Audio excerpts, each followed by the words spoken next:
Hey everybody, we'll be starting shortly, so please bear with me as I get everything set up.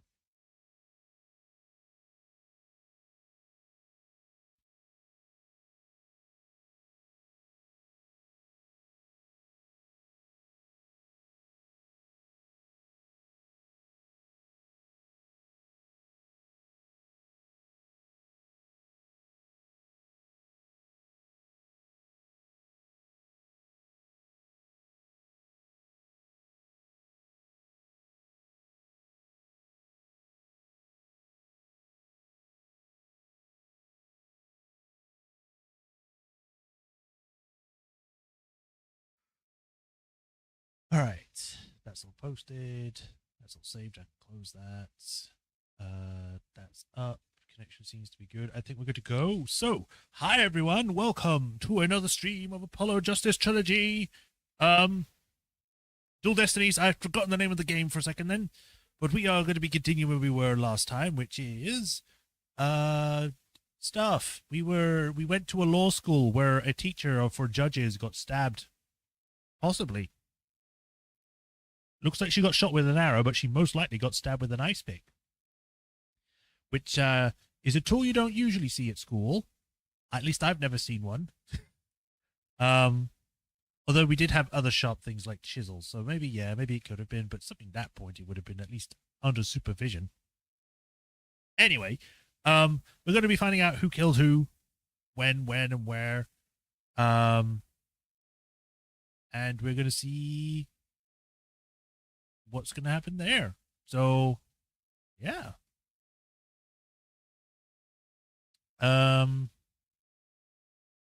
We are now doing the trial for today. We're the first one out of how many there's going to be for this one. Blackwell is the prosecutor again, and we now have to deal with that. So that's going to be fun. And we're going to see if we can get to the truth. So, yeah. Without further ado, let us begin. Hey, Refertron. 2 p.m. Hurricane. Damn.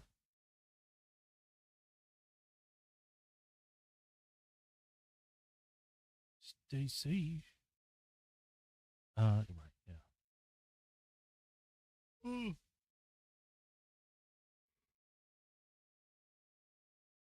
Ah. Oh, excuse me. That was a big yawn. Okay, showing on there. Refresh this. Okay.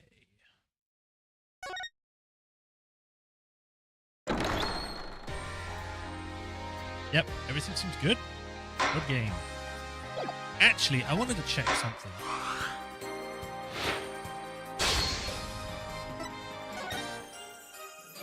Okay. Oh, cool! Nostalgic sweater. Old school, new school.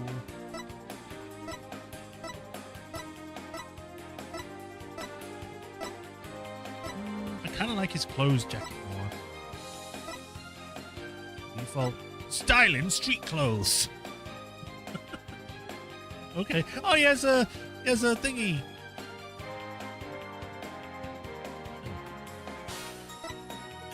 Default outfit, and then this Themis Lidl Academy. Wow, okay. That's weird. But she would wear that. I guess it's like an alternate thing if she went to the school. Has another costume in Spirit of Justice. Okay. She actually looks kind of good in that. What I might do is that we'll probably stick with the clothes we have at the moment. And we'll,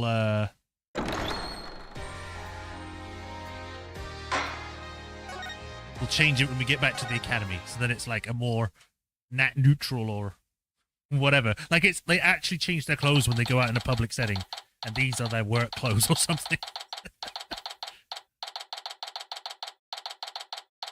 October 25th, 9:47 a.m. District Court, Defendant Lobby number 3. Ugh, my butterflies have butterflies in their stomach. What's it like to have your very own case for the first time? My heart hasn't raced as fast since I ran the full marathon last year. You ran a marathon? If you keeps up, you might get a lawyer's high. You know, like a runner's high. Relax, everyone's nervous their first time. Oh, you're here too. Okay. So my fears were unfounded after all. Today's prosecutor is so terribly brutal and willing to use any means necessary to win a conviction. As the end justifies the means concept again. Now that it has come to this, we have no choice but to fight fire with fire. The ends justify the means. She just said that. I wish she'd stop saying that. That's your method, Professor. I'm going to defend Juniper in my own way.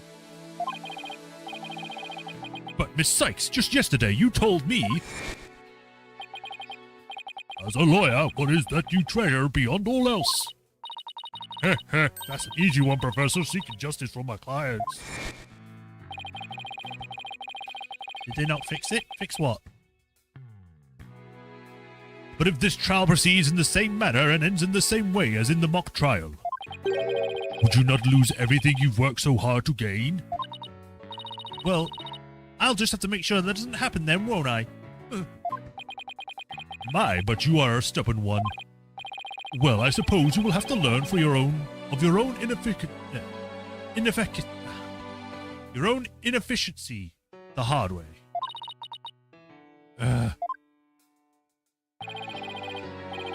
Forgive me, Professor Means, but can we just leave it at that?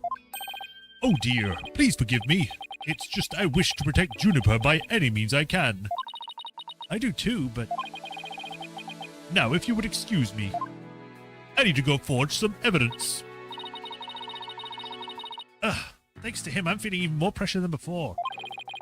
Don't let it get to you, Athena. And don't forget to keep smiling. I'll be fine. And I haven't forgotten what Mr. Wright said. The worst of times are when lawyers have to force their biggest smiles. The trial is about to begin. I'll show you to the courtroom if you please. Apollo, I'm counting on you to support Athena this time. Okay, Mr. Wright, leave it to me. That's right. I have Apollo to back me up. Junie's fate rests in my hands. I won't rest until she walks free. I'll take a gun to court and hold them at ransom until they let her go. Part of the model is still wrong. Continuity error. It does? Well, I don't know what it is, but it's whatever. If it's like in the next game, then that's fine. Court is now in session. All rise. Day 1. Court is now in session for the trial of Juniper Woods. Athena Sykes, defense team leader, is ready, Your Honor. I didn't sound very confident. You sure you're okay? I'll be fine. The boldness. Hey, Sean. I know. As usual, you want me to deliver the opening statement. This case is crystal clear. I see no need to explicate it any further. Whoops. Summon the witness.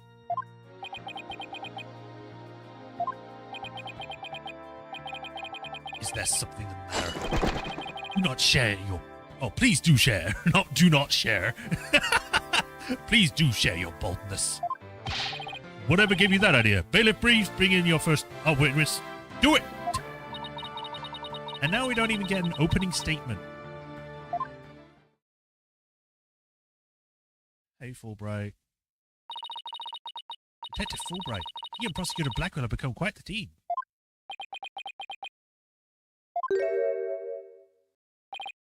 Oh, right. The case brief. Leave it to me.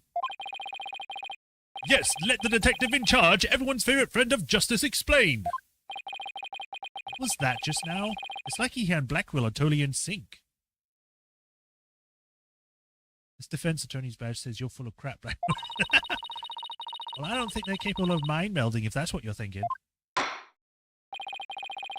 All right, Detective Fulbright, would you please explain the case to the court, not the court to the case? Professor Quart's body was discovered on the 24th of October at approximately 2:30 p.m. She was murdered with the all I have here, a most foul weapon. The victim's blood and the defendant's prints were both discovered on it. I'm only here because my favourite part of the trial is in this section. Aw, not because you enjoy my playthroughs? Fine.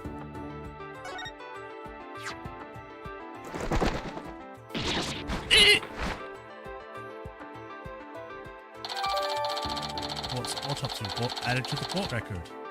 Between 6 to 8 p.m. and cause of death was blood loss from deep stab wound to the victim's side. Ugh. And that bird can deliver evidence too. Blackwell has trained him well. Maybe Blackwell should train it not to mess up people's hair while he's at it. Moving right along. The body was discovered on the outdoor stage, although no blood was found there.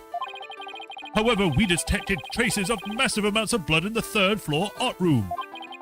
In short, the murder took place in the art room. So then the body had been moved from the art room to the stage? Precisely, and there is one more piece of irrefutable evidence. A recording made by a tape recorder that a school paper reporter hid in the art room. It captured a female voice screaming, "You're a goner!" What's this? You have such a recording? Stomach. I think we still have a picture. Let me check. I did have a picture. I don't know where it's gone now. Must be from the tape recorder Miriam mentioned. Why is this the first we've heard of a death threat at the moment of the murder?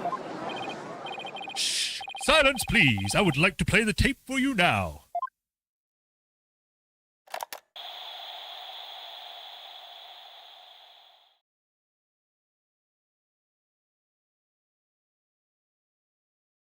You're a goner.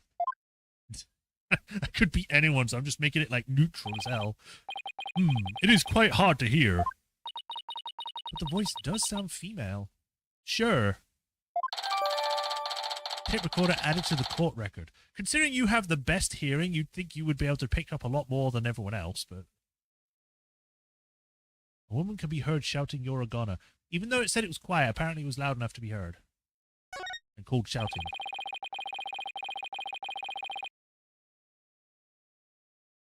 The noise and low volume of the voice have made voice print analysis all but impossible.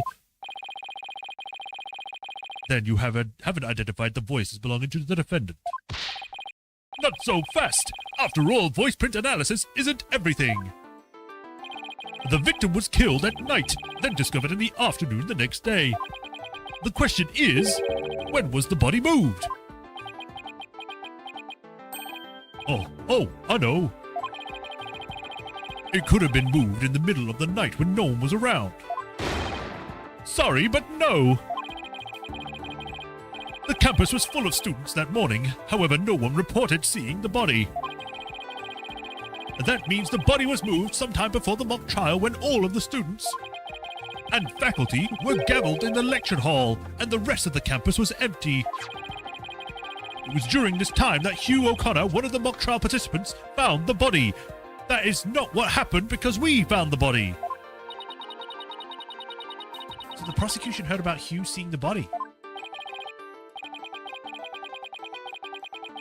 Wait one moment. Oh wait, no, I remember now. Never mind, I got mixed up. That's my mistake. You dare say no to this judge? Penalty. The only time you play as a woman during an investigation in the entire case. Oh man, really? Give us a Athena game. We can play all the game as Athena. I don't know, make me my own character. I want to be a lawyer in this game.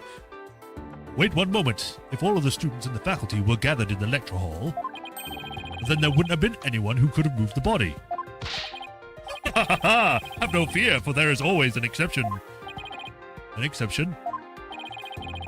The 3 mock trial participants were standing by in individual dressing rooms. They were the only ones who had free access to the deserted campus before the mock trial. What? Then that would mean... What would that mean? Those 3 students were the only ones who could have moved the body. In justice we trust! I don't like where this is heading, Athena. Me neither. And by those three, I mean Hugh O'Connor, Robin Newman, and Juniper Woods. I knew it. Please, Detective Fulbright, don't say what I think you're about to say. In justice we trust. I take it everyone now understands. The voice believed to be that murderer was a female. And out of the three people who could have moved the body, just one is a girl. I don't know. They could all be three and they're just like not trying to be about it or something. I don't know.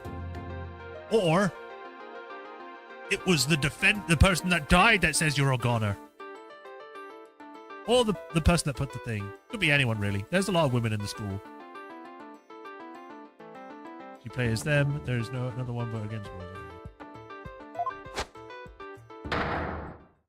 That leaves the defendant Juniper Woods as the only possibility.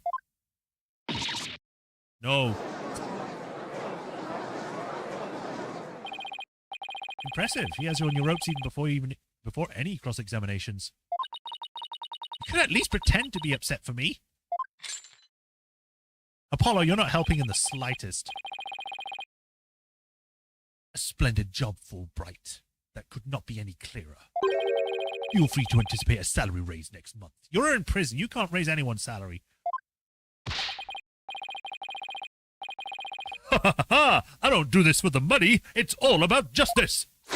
In justice we trust. Not only a half-wit, but a perennial stick in the mud you are. I guess neither the carrot nor the stick works on the Detective Fulbright. Now, bailiff, bring in our next witness to the stand. It's a box. It's just a box. So, our first witness is a cardboard box.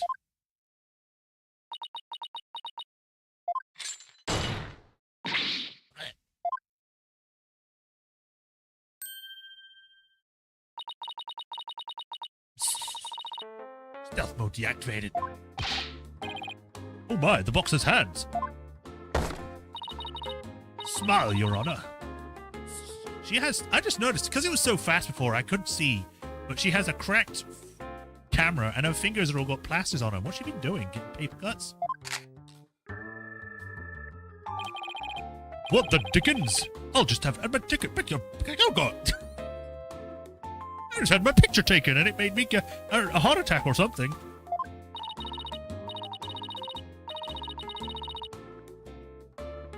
Marion Scuttlebutt, senior at the Legal Academy. I'm a reporter on the judge course. Juniper's been a bad girl. I'll tell you all about her crime. Might have asked whether you could come out of the box? How will I get any more scoops if I blow my cover? And the answer is no. After all, covert action is undercover reporters' bread and butter. You're also in a court of law, and when a person says, get out of the fucking box, they mean, get out of the box. But testimony from a faceless witness is highly irregular, also illegal, because we need to know who you are. We can't just take it from any random person on the street. Former ninja I met in the cliques and they're exposing those who work in the shadows. Is to pass the death sentence upon them. Do it! Oh my, I had never thought of it that way. Very well, if it would spare life, I will make an exception this time. A former ninja in prison? Holy Shinto! How can the judge believe this load of crock? You mean this load of crap, but I'll take that. You're not quite at your angry stage yet, Athena. When you get there, we'll do the whole thing. Now, your testimony, please, but, oh, take care not to reveal your face. She has a lot of plasters. What the hell has she been doing? I didn't even know she had legs. The similarity of the case and the script.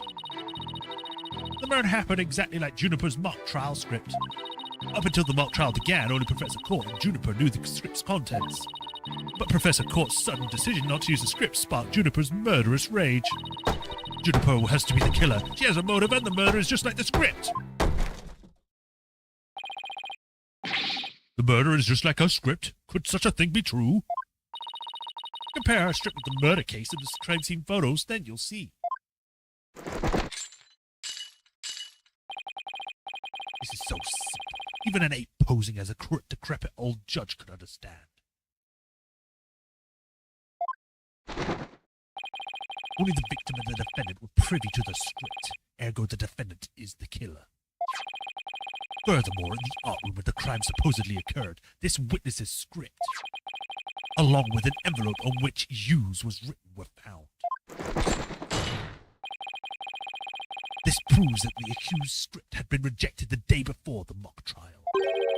She pressed the victim to use her script, and argument ensued, and the fatal stabbing happened.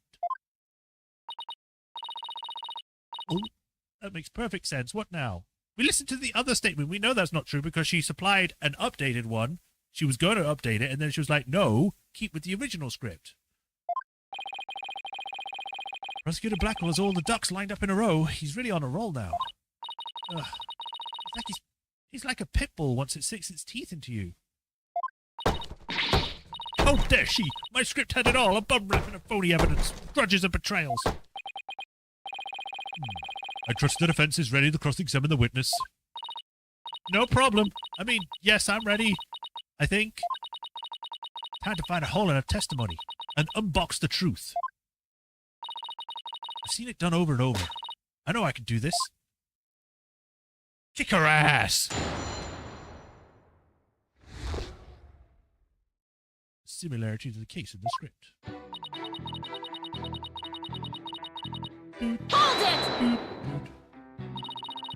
There must be places where the scripts and the case diverge.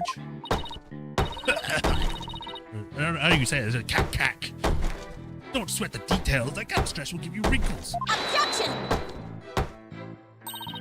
I'm not worried. My skin is as fair as silk. Objection! Huh. Indeed, you are quite fair. Fairly desperate. Objection! What did you just say, you piece of shit? Brack will really turn that one around on you. Whose side are you on? Hurry up and think of a clever comeback. Whoa, easy there, Athena.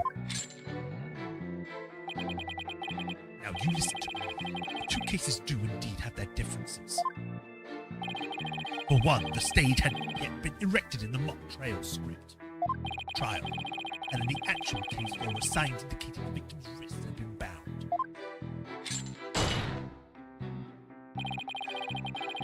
But such differences pale in comparison to the host of similarities. In any event, replicating the crime without the knowledge of the script is an impossibility.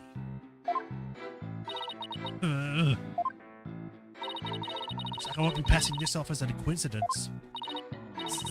What a total burn! Try again, why don't you, Pawn of Woods?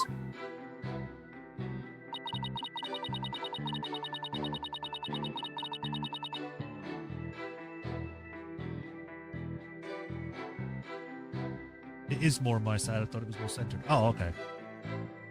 Hold it! I was wondering what you were talking for a second. I was like, wait, what? Somebody could have stolen a peek beforehand.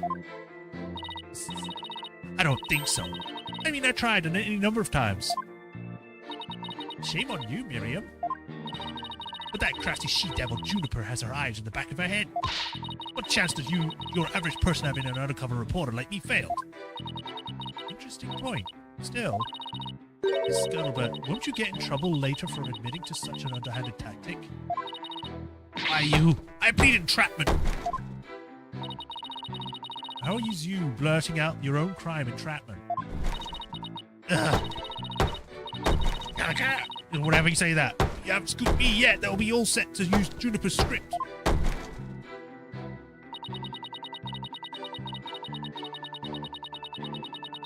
Hold it! How do you know Professor Court wasn't going to use her script? They're in the art room where the heinous crime took place. An envelope marked use and Miriam Scuttlebutt's script were found. Evidently, the script that was going to be used belonged to the girl in the box over there. It's only natural that my script would be accepted and hers rejected. I introduce all sorts of brand new concepts, including bribery and fake evidence. It was a cutting-edge script portraying a courtroom battle in the dark age of law. You in this dark age of law, you don't get to talk about it.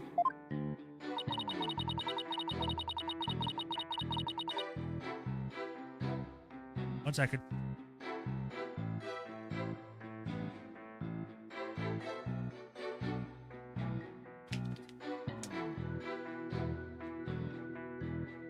Probably should have got more water. Right, sorry about that. I thought you could imagine the nightmare scene where instead of Judge, it swapped with Junie. Oh, God. I can't help but feel Professor Court went out of her way not to use it. But Juniper, she used some devious, underhanded tactics to get her script chosen. That's why her script, my masterpiece, was used, and not my masterpiece, was used in the mock trial. How's that for an explanation?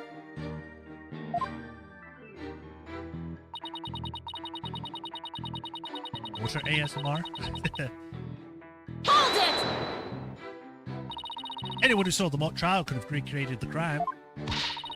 After they saw the mock trial, they could have easily staged the body just like the script. Objection! Weary is the trial which pits Hawk against Canary. Objection! What did you just say? He's so weary, he sounds like you should try hoofing less. I bet that saves some energy. There is no time for jokes, Apollo. You just call me Canary. Don't let me get you. At least canaries pick up the things quickly, just like you. I shan't repeat myself, so listen carefully, Sykes, Dono. The Hugh O'Connor discovered the body before the mock trial even began. That could use, or how could one stage the body as it is in the script before anyone knew its contents? Ugh. That's right. Do you even fathom the intricacies that go into staging a crime scene? No, I think not. You have the rudimentary mind of an elementary school child. The elementary school? Potter's testimony throws attorney Cena Sykes for a loop. The perfect caption. How marvelous. A photo in your newspaper is just the thing to boost your brand. This school paper? Seriously? I believe you have pressed the witness more than enough, Miss Sykes. Now do you see the clear-cut my case is? Take it now and in that fair, desperate mind of yours. Etch it deep, so deep you may never forget it. No. No! Even my arguments get thrown back in my face. It wasn't supposed to be like this.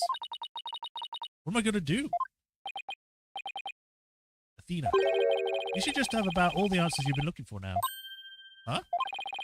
Think about it this way. If the killer knew that the details of the mock trial, would they really commit the crime in the exact same way? I don't follow.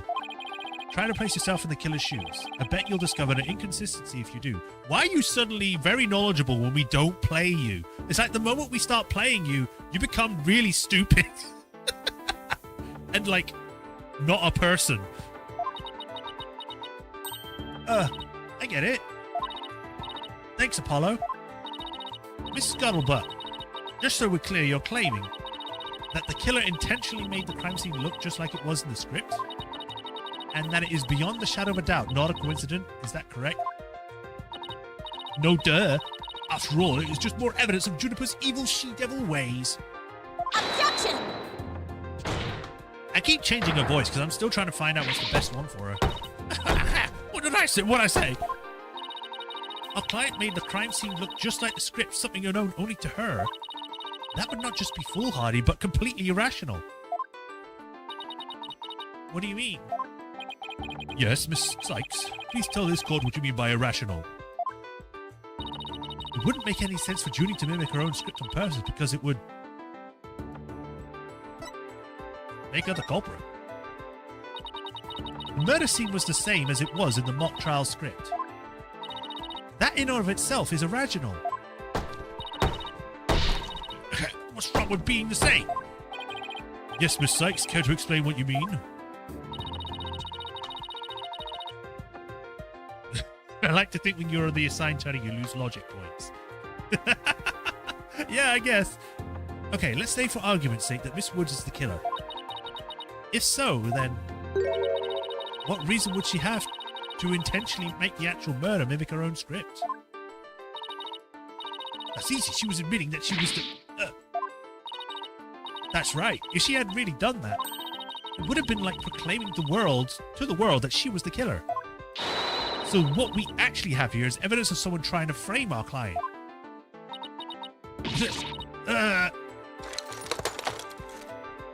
She almost had her head open.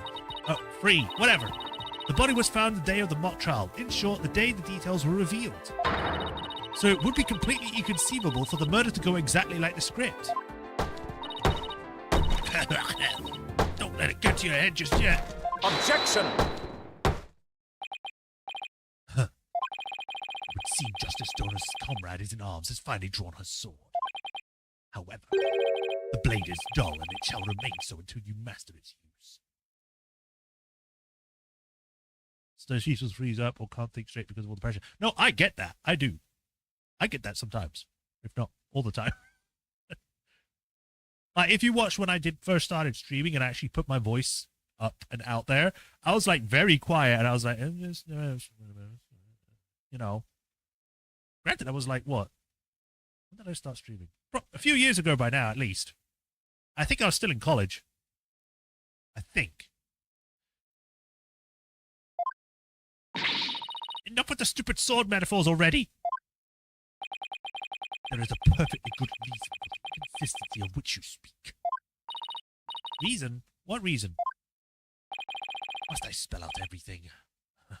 You are what people call today high maintenance. The accused had intended to stop the mock trial, and in that event, nary a soul would have been the wiser to the similarities of the case and the script. Objection!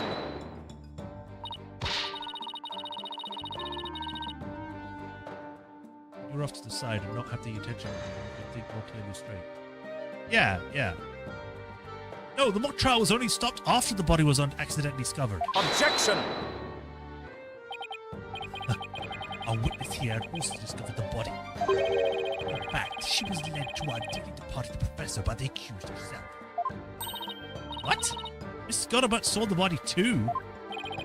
Precisely. With that discovery of the body, the mock trial ought to have been cancelled. Wait, so you didn't call on the police? Nope. I like to keep it from scoop. Scoop. I kept it secret from a big scoop. You can't do that. You and me both, Athena. That you can't do that.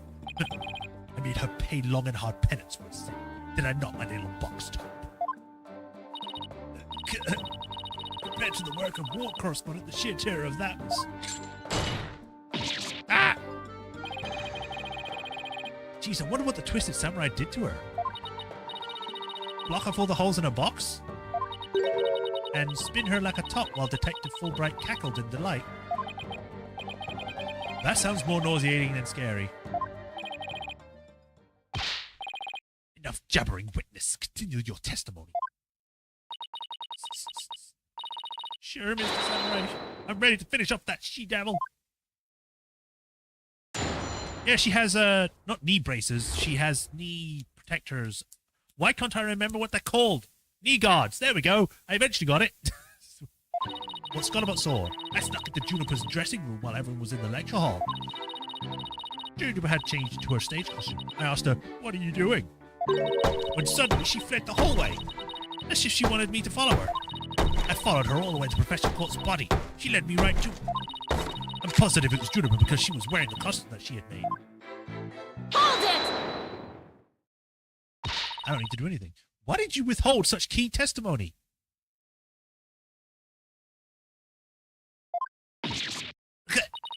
What's that supposed to mean? Athena, you haven't even started your cross-examination. I know, but her testimony points to her as being a potential suspect. Well, I don't think Prosecutor Black will. If he was a professor, I'd fear for the youth.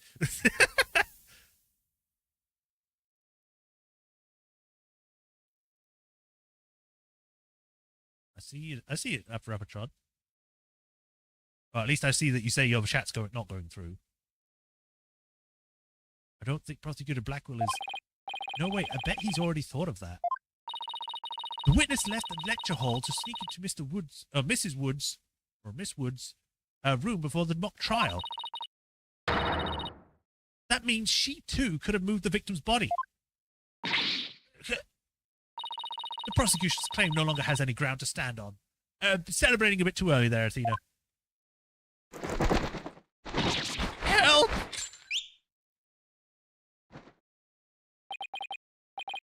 Now, no need to ruffle your own feathers so.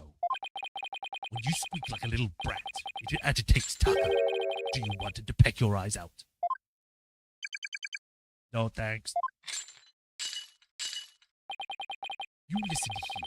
The witness has perfectly good alibi. Oh yeah, I do. Around the estimated time of death. I was an undercover reporter class. It's right near my home. Undercover reporter class? The proverbial rug had been pulled out from under you. The witness could not be the killer. The defense must look like before leaping, or at least make sure the rug's secured to the floor. I tried to warn you.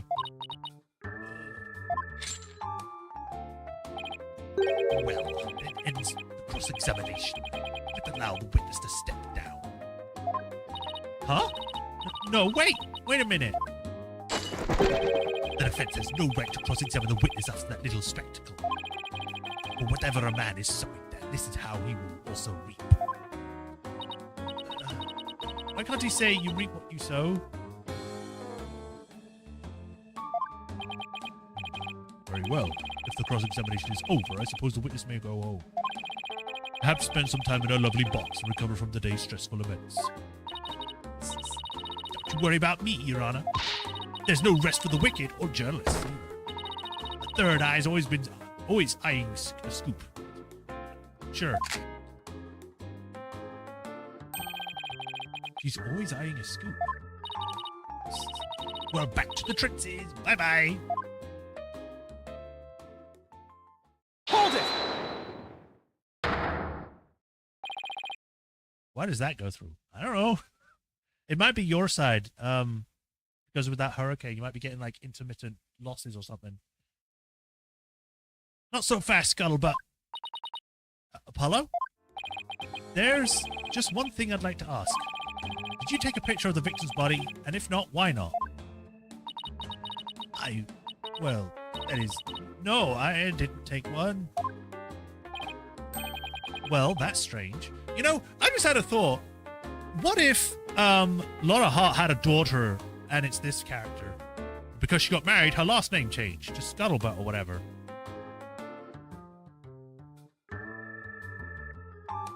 That would be terrifying. But then again, she wouldn't be this old. She would only be like, what, 7?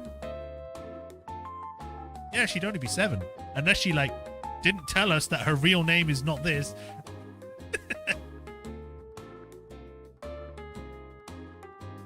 Well, that's strange. Why wouldn't you take a picture if you were always eyeing a scoop?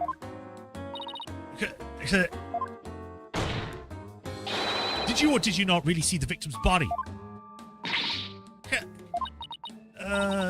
It's not like I, actually saw it, but... What the devil? Did you hear that, Your Honor? The witness didn't actually see the body. That completely overturns the prosecution's claim that the witness was led to it. Justice Dono, you dare best steal at me again. Nice try, boy wonder. So what if I didn't see the body? The fact remains that Juniper led me there. Feast your eyes on this. What exactly am I looking at here? It's a crucial moment forever frozen in time by my third eye. A photo clearly showing Juniper Woods. It doesn't know, it just shows someone in a blue cloak.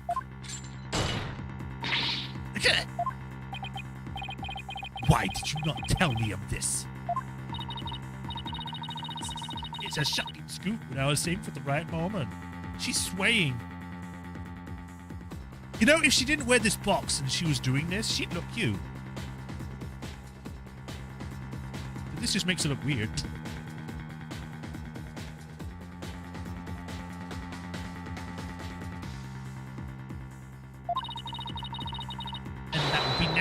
here in court. Surprise! What I do. All journalists skeet until the right moment, unless it's illegal. I'm pretty brave hiding it from Blackwell like that. I'll be right back. I need to get more water and I need to do something very quick, so give me a moment.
All right, I'm back. Sorry about that.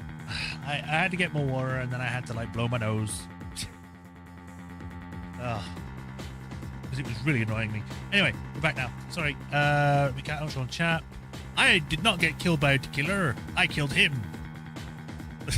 Or something. I don't know.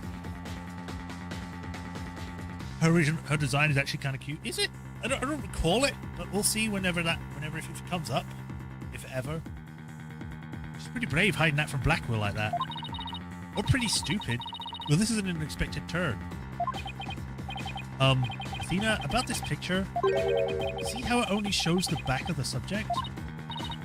So then, right, you know, who knows whether this photo shows Juniper in the first place? Objection! A complete irrelevant point. What is relevant here is there was someone who did try to lead the witness to the body for some reason. You know, because for some reason the killer decided to just lead someone to the body so they could get implicated into a murder. Gathering this, the route by which the accused escaped. The witness pursued the accused this way after she fled the dressing room. They teleported and then floated instead of walking on the wrong path. The accused ascended the stairs to the first floor and exited to the quad. Then, what cotton cretin? There, I tripped and fell, put my knee on my own box. She stayed under her box even while running after someone? Sounds difficult.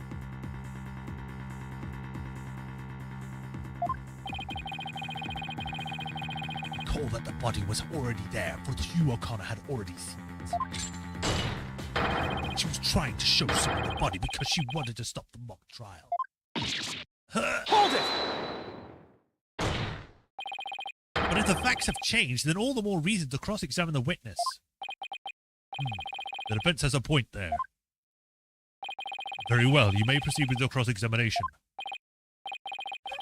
See, the Justice Journal has saved your pretty little hide, Missy. For now, at least. Whew, guess I pulled that off somehow. Thanks, Apollo. You're a lifesaver. If it wasn't for you, I'd be dead.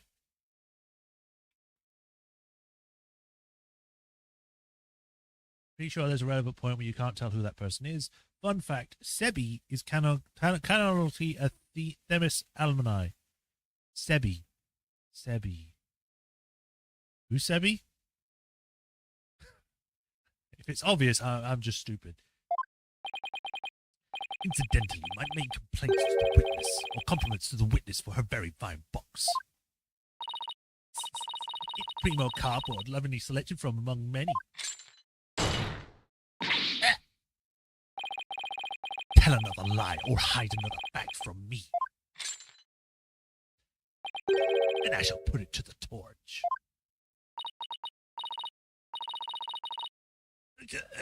Please, anything but that. I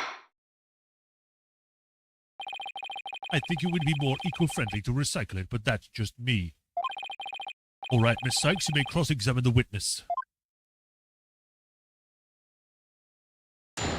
Little trainee boy from investigations. Okay, well, I wouldn't know that, but I'll take your word on it. What Scullibut saw? Hold it! You said you snuck in, but why would you do something like that? Because if I got a big scoop on Juniper, club memberships would go through the roof. Right now, the newspaper club only has one member, me. The club's history is once I'm gone. So the Themis Herald's brand recognition is a part of life and death. Her means may be questionable, but her motive is surprisingly sound. Extra. Students seeking the thrills and chills of expose journalism report to the club room. This has been a paid advertisement. Anyway, where was I? Huh? Never took Miriam for such a go-getter. Where's the cape? Isn't that the guy that's from the first game, not Investigations? Although, no, he doesn't wear a cape. He has a backpack. Never mind. And he's a samurai guy. Hold it! Why would she change into that costume? The mock trial was about to begin. How should I know? Well, but if you don't believe me, take a look at this photo. I captured the critical moment like the gonzo journalist that I am. I mean, like, gonzo from... not Sesame Street. The Muppets. Hi, Kirby! But this only shows the back of whoever was fleeing. There's also the awl here with already blood on it. And a key. And a hammer. A toolbox for some reason. You expect me to school her when she's running away from me? I guess you're right, but this doesn't seem to be getting me anywhere. At any rate, this photo just shows Juniper was in the stage in a costume.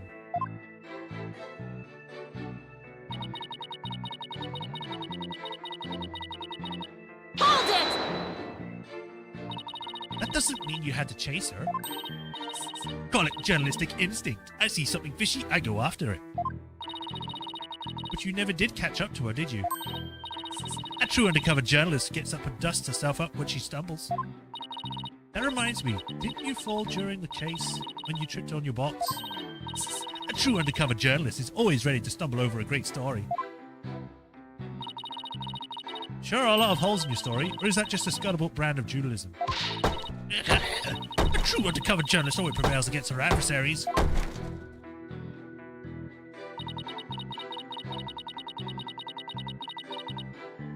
Hold it! What would our client have to gain from leading you there? The accused had employed a self-penned script as a manual for murder. Ergo, she had to stop the mock trial before the script's details became public. And that accounts for her desperate attempt to lead our cotton criminal here to the bottom. Objection! But as we all know, Miss Scuttlebutt didn't alert the authorities. And as a result, the mock trial began as scheduled. Objection! What are we objecting to here? The issue here is not whether it was in fact halted. The fact remains that the objection or the accused was trying to lead to the witness to the bottom. Does that not show clear intent to halt the mock trial? Ugh.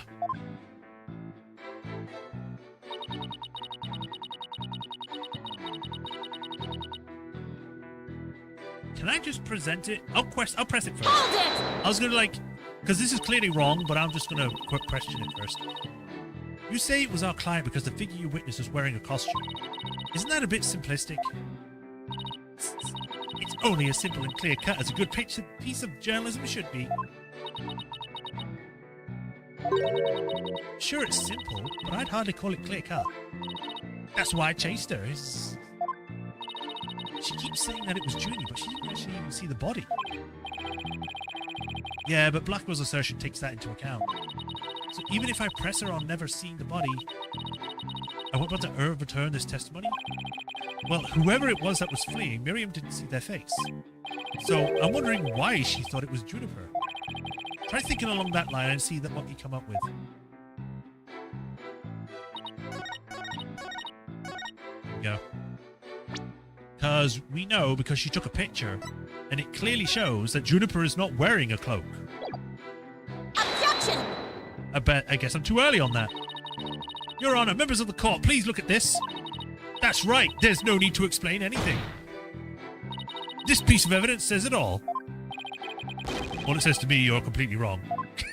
Ah! I guess that won't fly. They don't even bother dealing with her crap. Like, all the other ones are like, how does this help? And then, but with her, it's like, no, this is stupid. You're an idiot.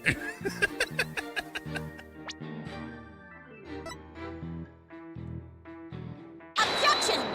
I guess there you go. That's the right one. Literally, the moment you say the costume design, I've just presented it. Because it was either the picture, or the picture that she took that didn't have her in it, or it was the one about the design. Because it was obviously different because it didn't have the constellations on it. But, you know. Good catch there, though. Miss Scuttlebutt, sole basis for identifying our client as the figure in this photo is the fact that it shows someone in Mrs. Wood's stage costume. Well, it is Juniper's costume. That must be Juniper in it. It's clear cut. No, that's where you're completely mistaken. What? This is the design drawing of our client's stage costume. Oh my, what a wonderful creation. The constellations are extraordinary. Also vaguely familiar. I'm glad you noticed, but those stars are precisely what's important here. In the drawing, there are constellations all over the outside of the costume. But there's not a single star on the costume in the photo. Oh, then that means, what exactly? Your Honor, there were no other blue costumes at the scene, which leads me to believe that the figure in the photo was wearing our client's costume inside out. But why would Miss Woods make such a mistake like that? Well, it's not really a matter of why, but rather who made the mistake of putting it on inside out. Wait, you're not suggesting... That's right. I'm glad you're catching on. The costume designer wouldn't put her own costume on inside out.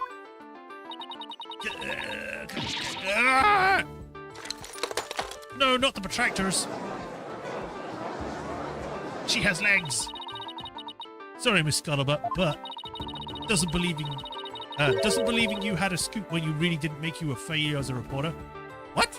Doesn't believing you had a scoop when you really didn't make you a failure as a reporter. You need to put a few commas there, man.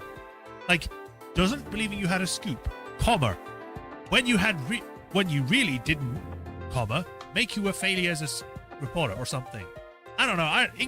Whatever. Let's just go. Completely rewrite that sentence. A failure as a reporter. Okay. What's on the laptop? Oh. Why, hello, Miss Scuttlebutt. Nice to meet the woman beneath the box. She is kind of cute.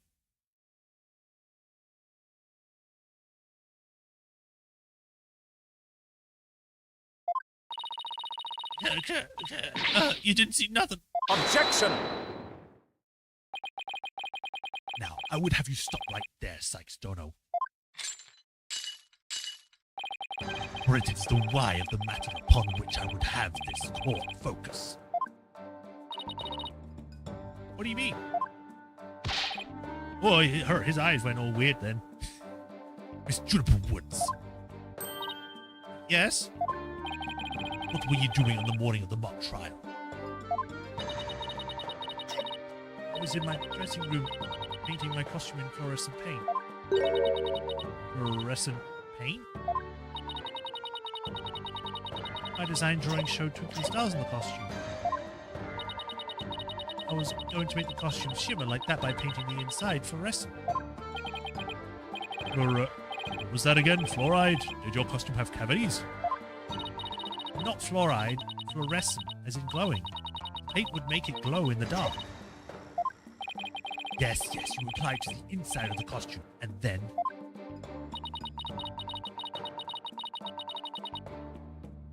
I let it dry for a while because I heard it takes a long time.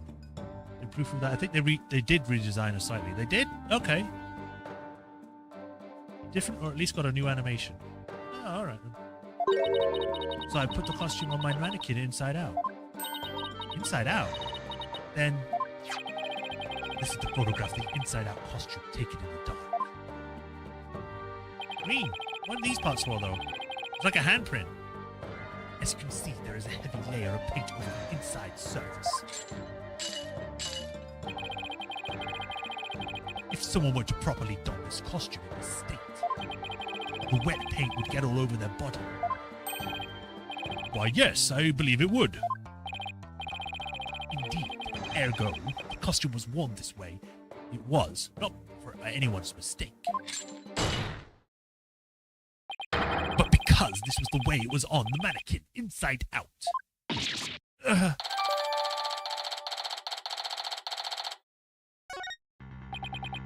Figures he would have a photo. Did we just fall into his trap? Yeah, I bet Blackwell had it all planned out. Still, I think you should give this photo a nice long look. Oh? Please, tell me you found something that doesn't add up. Check out the chest area. It kind of looks like a handprint to me. Hey, you're right. But Junie would know better than to touch while the paint was still wet. Objection! I believe the term to describe your thought process is wishful. After all, if master painters make mistakes, why not rank amateurs aside as accused? Objection! So basically, you're saying my claim requires evidence to back it up? Evidence? That should be a problem, right? After all, you've come this far. Just make stuff up. It's what we do. Just because I come this far doesn't mean I've got everything through. No. Oh. Why did I think it say through? Thought through, though. What? You mean you've just been bluffing? That's what you've been doing this whole time. What? She's learning from you. What did you expect me to do? I'm sick of losing to this guy. But you're right. There's only one thing left to do at this point. And that's to present some evidence. Pronto. A showdown, is it? I gladly say. Fluorescent paint must have stuck to the hands of whoever touched the costume. And that paint should glow in dark places. So I just need to carefully check every last piece of evidence. This piece of evidence shows who touched the costume. Take that! A school newspaper? Interesting. Take a look at the photo where the lights are dimmed and the spotlight is on Miss Woods. Observe Mr. Newman's hands in the photo and as he stands at the prosecutor's bench. As you can see, it's glowing, just like Miss Woods' fluorescent paint. It is glowing, quite brightly, I might add. But why would he put fluorescent paint on his hands for a mock trial, you may ask? The answer is he wouldn't, not on purpose. It got there when he put the costume on.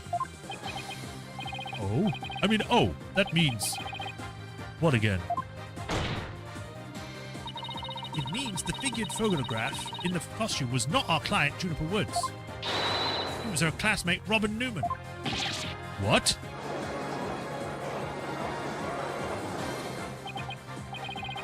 Think you were actually able to prove that? Well, you never know what's going to happen next. That's the thrill of the courtroom.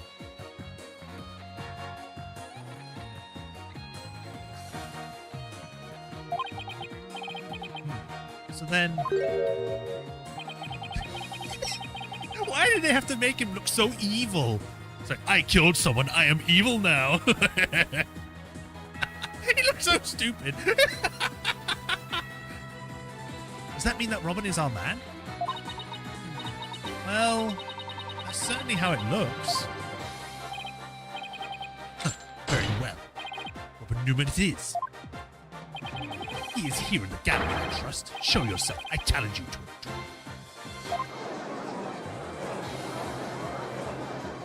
Hold it. Objection. No. Oh, he just comes to the stand. He's not even been called into a witness. He's just like, just come on down. Come to the witness stand. Will the witness please state his name and occupation? I'm Robin Newman! I want to become a great artist. I practice day and night. Yeah! No, that's it. That's not it. Art's gotta be sincere, man. So your occupation should be put down, budding artist. No! The Miss Legal Academy Senior Prosecutor course! This brace is proof of my masculinity. I've been training to be a prosecutor for 18 years. Wait, you're not that old.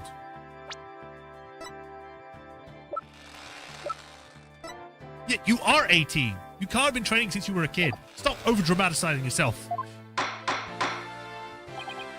I assume you'll be cleaning up the pottery you smashed before you leave today. Oh, man!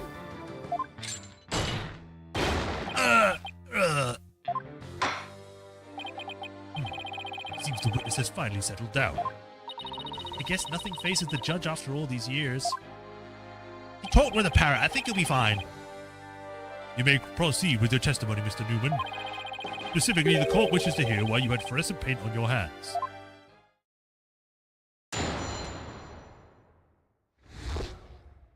Why I touched the costume. I went to see Juniper in her dressing room, but she wasn't there.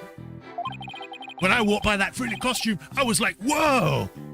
The mannequin is on. It was on about fall on me. I got that paint on me when I caught it. But I never put it on. That's just stupid.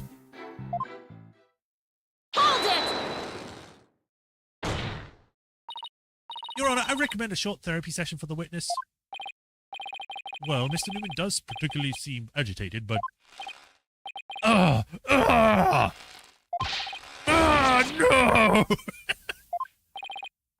Not again. What's his problem? I sensed it the moment Robin took the stand. The discord in his heart. Do you think he might be hiding something? Probably. She's like, maybe, I don't know, but let's do it anyway. You ready, Mr. Newman? Let's see what the mood matrix can do for you.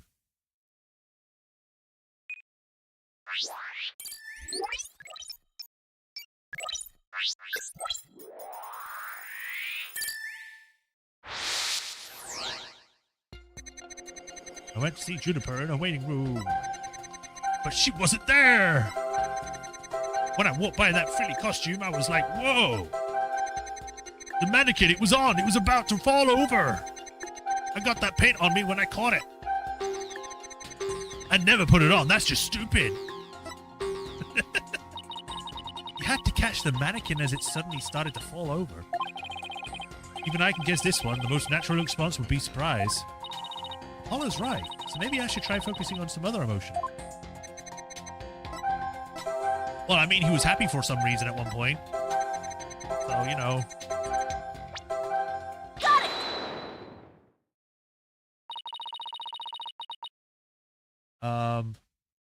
Thank you, Paula. I love them. Still the best part of the case, and yes, that does include the ending. Huh? Okay. When you mentioned the stage costume, it sensed a sudden powerful feeling of joy. Why would you care to explain, Mr. Newman? Wait, what? Why would a frilly scarf thing and a long skirt make me feel like that? I don't know, but you seem awfully interested in that costume for some reason. You didn't happen to put it on, did you? Like I'd be into that kind of thing. I'm a dude. I got braces. You don't think Robin's actually got a thing for Juniper's outfit, do you? Oh, come on. Isn't it obvious? You're enjoying this a bit too much, Athena. No way, man! Mannequin came falling toward me, so I stuck my hand out to stop it. End of story. That's a new piece of information. Time to run up an update.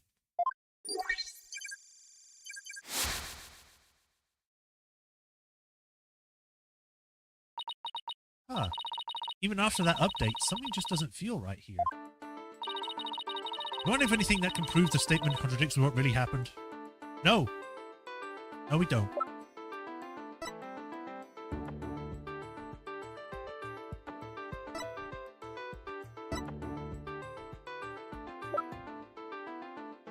Hey, watch those hands. That's what I was thinking. I wasn't going to say anything, but, you know.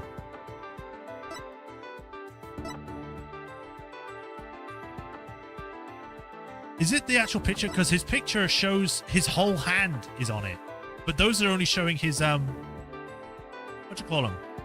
Not that fingers.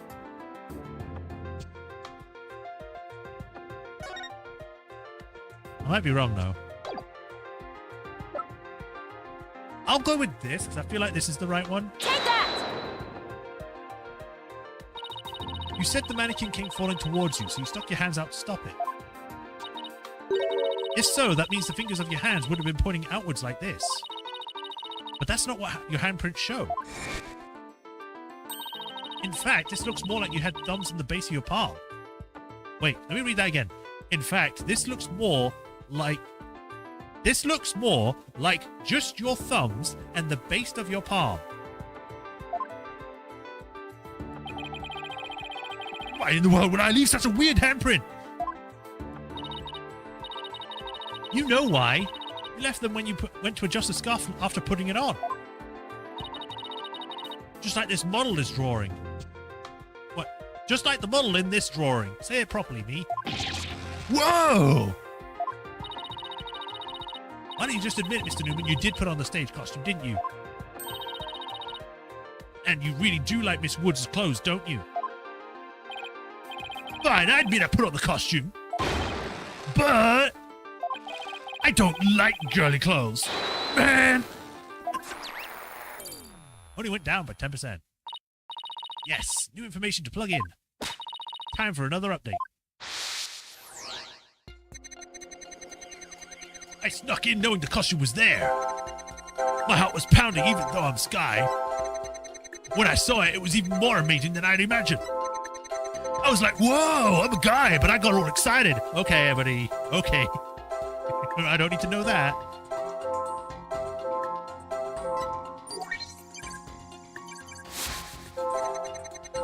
It's true, I did put on the girly clothes. But it was strictly for an artistic purpose. Hopefully we can figure out what Robin's hiding based on this new information. Just hope it's not more than we bargained for, although that usually seems to be the case. My heart was pounding, even though I'm a guy. I guess this kind of makes sense.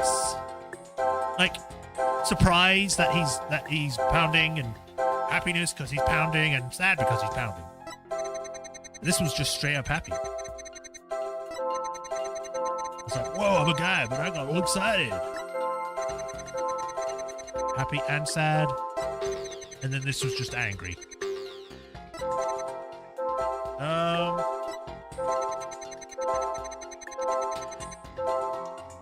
I guess this one? Got it! There, another emotion that doesn't fit. So what? You really started to get on my nerves, man! Mr. Newman, you got excited when you put on the costume. You have to phrase it like that. But you also felt sad. Who cares if I felt a little sad? I know, it's never a big deal. Okay, Mr. Newman, out with it. Why did you feel sad? You're hiding something, aren't you? Oh, no! You're not fooling anyone anymore. Now tell us why you were sad. Okay, fine. If you're gonna be that way, I'll tell you. The reason I felt sad is...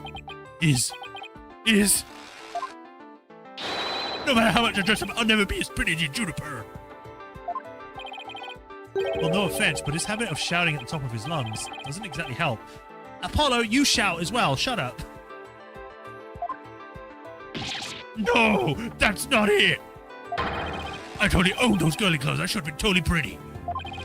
But, there's something that keeps me getting in the way. Ah, that's a lot of anger and raw emotion right there. His heart is crying out in pain. His emotions are out of control. I'm not speaking in the correct voice. This is supposed to be Athena. Out of control emotions. We saw those during the Nine Tails Veil incident. So all we gotta do is find the source of his uncontrollable anger, right?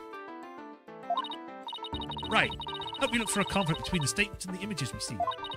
If we can find that, we can wrestle him away from whatever's tormenting him. Mr. Newman said that there's something getting in the way of him being pretty. Something that doesn't go with girly clothes. What could it be?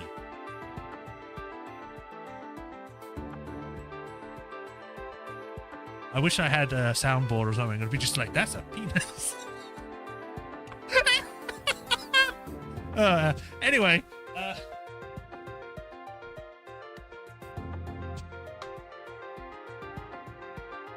Anyway, fine, I'll testify, man. 85. That only went down 50%. How much more do I have to do? Uh-oh. He's breaking it. I snuck in knowing the costume was in there. My heart was pounding even though I'm a guy. It's true, I felt powerful feeling when I saw that long frilly scarf. I admit it, I wore girly clothes. I felt like a diva when I pulled on the hood over my head.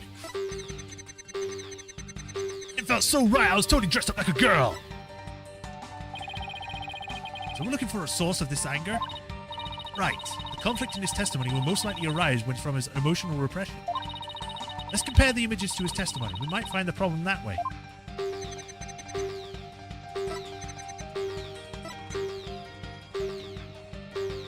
It's not a scarf, though. It's a...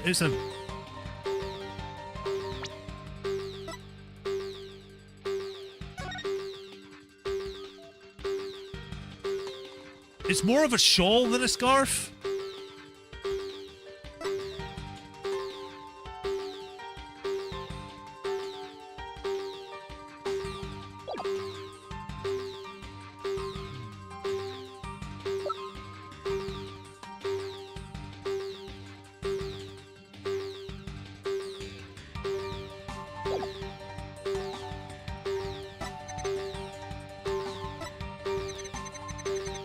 Wait! Ah! Okay, so it's showing the constellations.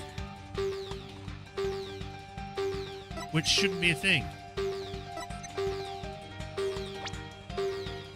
Wait, what? Oh, whoops. I didn't know I could do that. I can probe on these? Oh, whoops.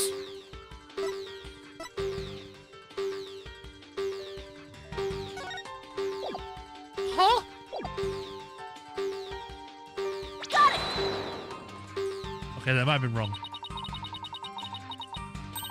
No, it's not. It's not. That's not the source of the anger.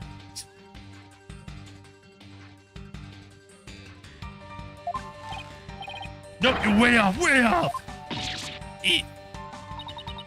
No good, huh? I'm trying to listen carefully, but all this shouting, it's... We better finish this off before you rupture an eardrum. No worries, I'm gonna nail it next time.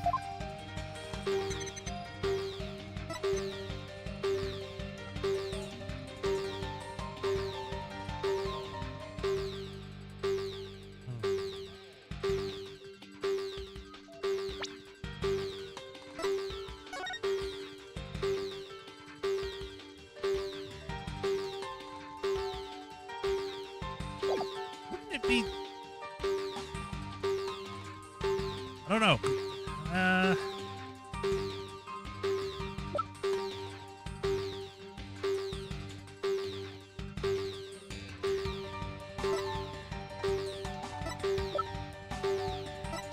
It's got to be something. Because the dress is frills. He's not wearing the dress. Whoops, didn't mean to click. So we're looking for the source of his anger. Right, the conflict in his testimony will most likely arise from the emotional repression, blah, blah, blah, blah, blah.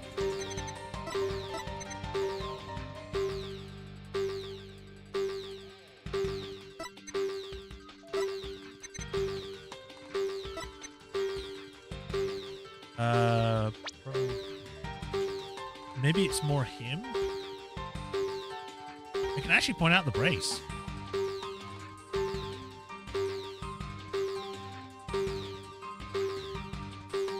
Got it! Okay. What's that? Mr. Newman, you feel a great deal of anger towards your brace, don't you? Is that why you feel it is holding you back from being as pretty as you think you should be? Huh? What? Mr. Newman, the truth is, you really want to take that brace off, don't you? No way, man! This is a symbol of masculinity! I could never take it off! Is it that you can't take it off, or that you don't want to take it off? Oh, man! I should have kept my big mouth shut! This is really weird. He exhibits intense anger towards his brace, which he calls a symbol of masculinity. But he can't take it off, not even when he's trying to look pretty. What could be at the root of this complicated relationship with his brace? His parents. I have a feeling we're on the verge of uncovering an earth-shattering secret. Athena, are you okay? It seems Robin is still holding a secret, a big one. Bigger than the fact that he's secretly jealous of Juniper's looks? Yes, at least I think so. No, it can't be. I just thought of something, but it's totally insane. It can't be true, can it? Less. Our chickens already laid their eggs, though. Mr. Newman. What? I want your little secret, and if I'm correct, it's not very little at all. It's huge. This sounds completely insane, but it's the only possibility left. You hate girls. You hate every girl. Mr. Newman, or should I say, Miss Newman, you are and always have been a girl. What? Have you lost your plot? Have you lost the plot, Athena? No, I'm completely serious. I don't have any direct evidence, but that's what Mr. Robin's heart is shouting out loud and clear. Hold it! I still think you totally lost it. I mean, Robin reeks of testosterone. How could he possibly be a she? Apollo, in any other context, that would sound so bad. You would get cancelled. Cancel Apollo. That's what we've got to do. I, for one, have never seen a girl who shouts like a maniac all the time. You have not been in the right circles, Apollo. I have seen plenty of women shout like fucking monsters. What the hell? Where the hell have you been?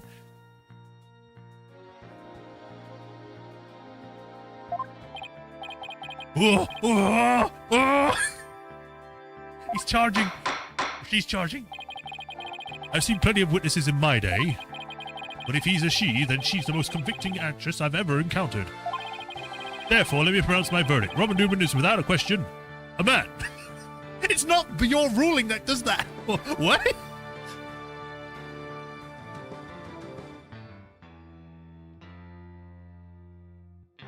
Not my Blackwell, considering misgendering her for the rest of the case.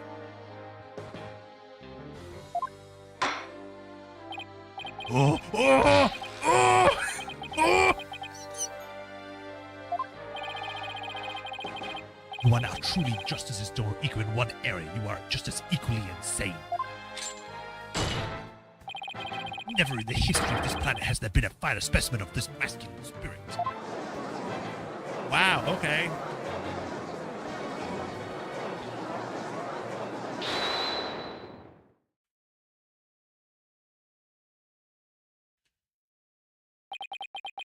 Oh! Ah!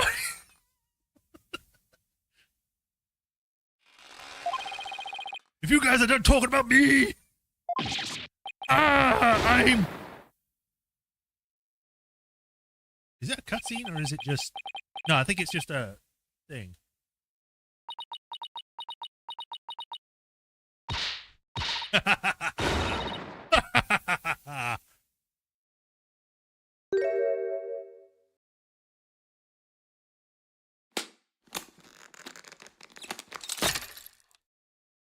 Goodbye, brace. The brace, it's...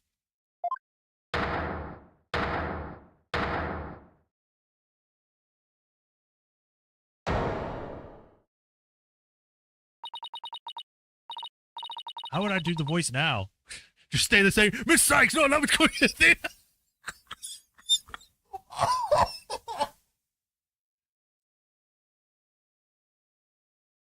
It's meant to go under your clothes and cut off circulation.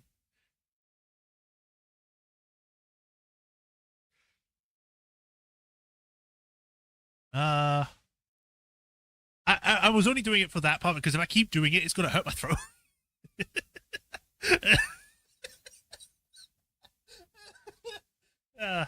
I think I'd probably go for a more normal voice now because they're not trying to pretend one.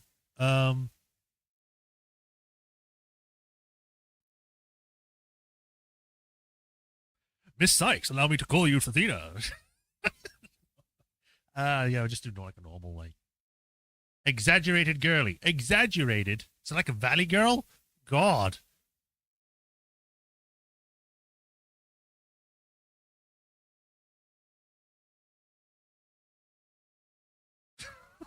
It's gonna be so weird. Let's just go on. Move. I wanted to keep this a secret at all costs, but no. What? No way. Ugh. Surely this must be some kind of jest.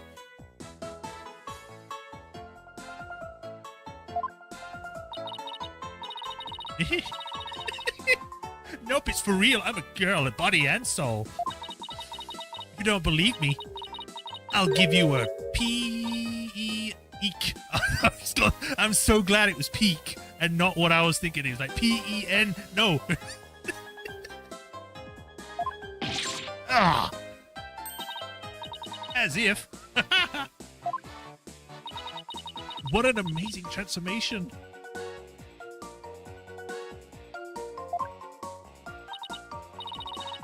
Well, all the Discord is gone. The image is now complete. Let's actually have a look.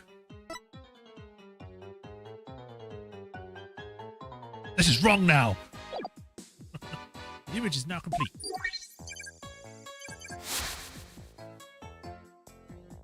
That's it. Just a smiley face. Wee. Bye-bye.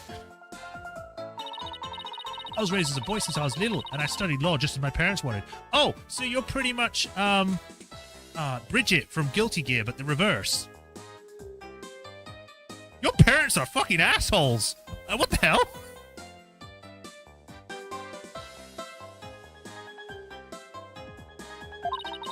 But now this living lie that had been pinned to the ground, it's... Ah! It's been blown to smithereens by you, Athena. No, I can't stop pretending to be a prosecutor. I'm going to be an artist. Yay!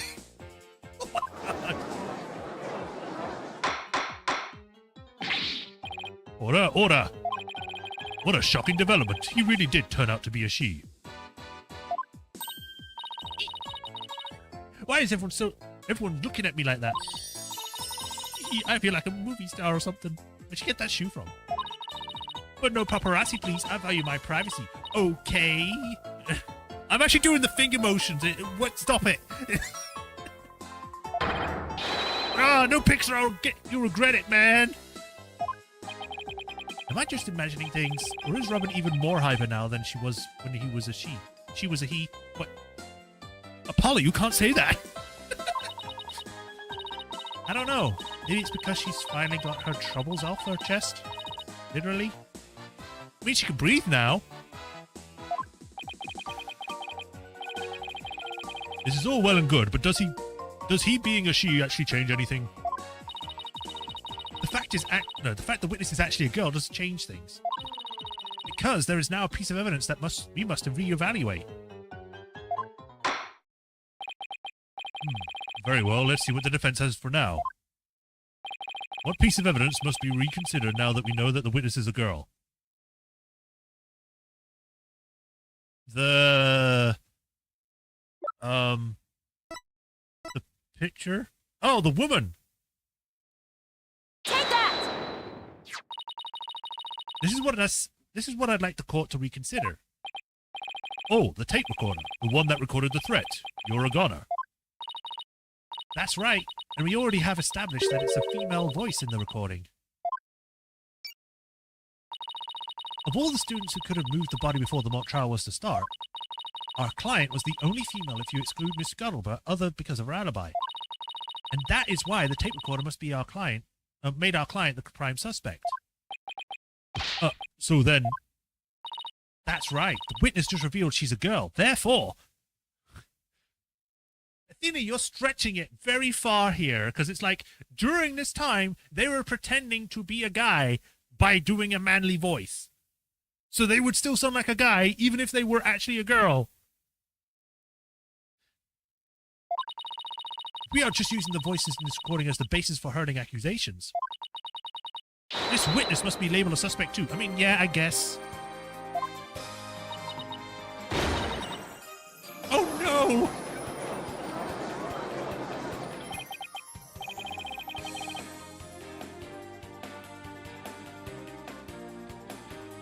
Right, would be so proud of her. This is the first case and she's already doing much better than Apollo did in this first case. Okay, maybe not, but... Wow, talk about sudden turn of events. You've done it. You found a hole in one of the prosecution's key pieces of evidence. Yeah. Oh, well, that was a lot of work for a single one. Objection! No, you can't come and ruin it. The music's still going. So hasty now. You're forgetting that only one person here was privy to the script. Ergo, Miss Jennifer Woods is still the prime suspect. Objection! But Miss Newman hid the fact that she was a girl both at the crime scene and in court and to the school, so no one knew. I'd say that puts her in the camp suspicious. That's not a nice Tina. How can you say you accuse me of being a killer? I mean, I'm just a weak, innocent little girl. Just think about that murder make me... Objection! Daintily falls. Suspicious as suspicious does. Undoubtedly, the witness does have some sort of connection to this crime. Perhaps our newfound lady is merely feigning ignorance. We can surmise that she lent support to the principal offender, Juniper Woods. By leading Miss Scuttlebur to the body, that would make her an accessory to the crime.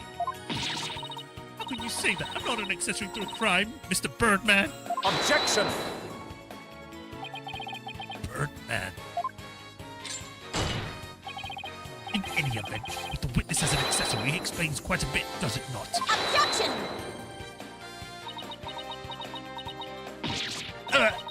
He made it all make sense somehow. And he'll keep accusing Junie unless we can show something else through the, someone else through the script's details.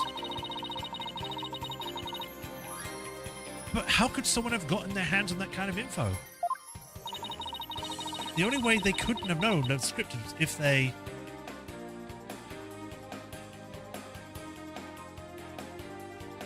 Just give me a second, I'm just wiping my screen because it's got spit on it. I really need a spit guard.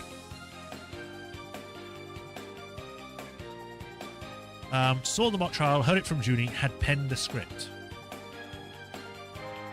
Well, if they saw the mock trial, then it would be after the killing, so that would make sense. Hearing it from Junie, maybe, had penned the script. That wouldn't make sense because that would just be Junie anyway. Unless there's a curveball and the script that she was trying to put into the thing was actually the original script and what was there was a change. It's either going to be 2 or 3. I'm leaning more towards 2 for the moment, so I'll go with 2. If that's wrong, then I'll just choose 3.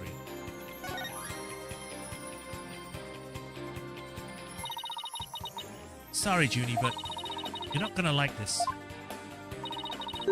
A client may have leaked the script's details to someone. What the devil? And I know I shouldn't have, but I revised the script to favor the prosecution. And Professor Court noticed it immediately and changed it back. Oh yeah, she did say that. I completely forgot that. Miss Woods did not want Hugh O'Connor to win the mock trial. That's why I believe she leaked the details to the witness, Robin Newman. Yeah, you forgot as well, Sean. Yeah. See? I knew there was something I just didn't know. Which makes perfect sense.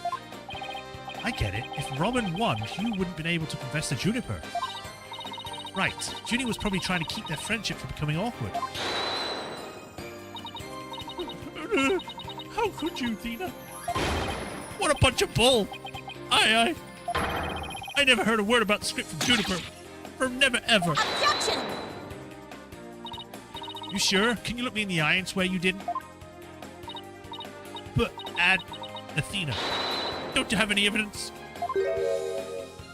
And immediately faints. Again. Grr.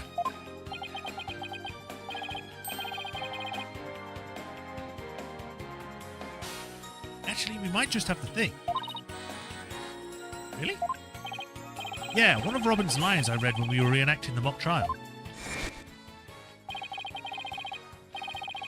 Yeah, here's a shot of the crime scene. Ironically, it was Professor Court who posed at the corpse.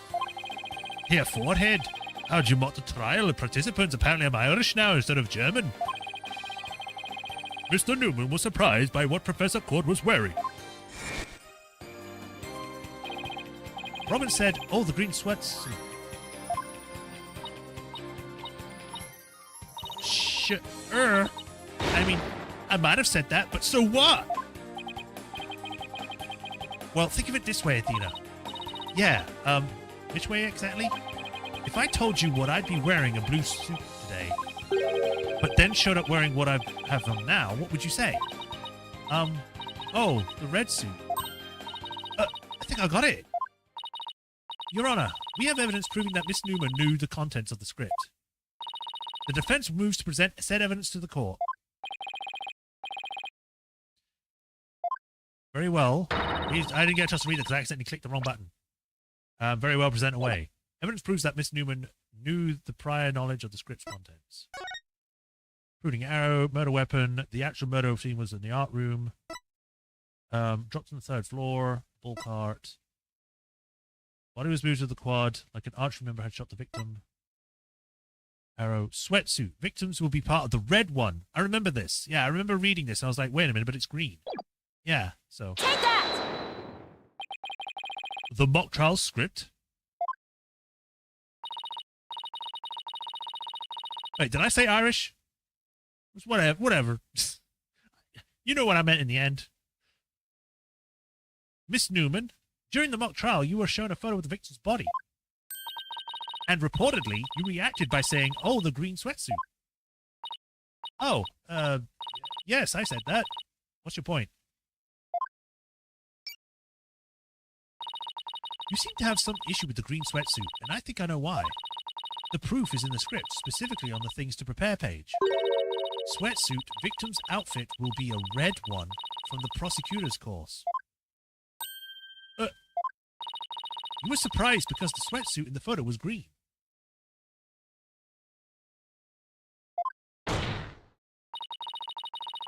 But if you didn't know about the script's contents, then you shouldn't have surprised you. Yes! No! I thought we were friends, Athena. I thought we could be so... How could I have been so blind?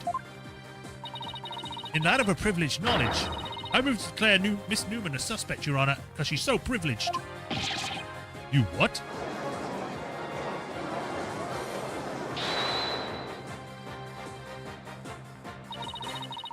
If no script details make me a suspect, then there must be others besides me.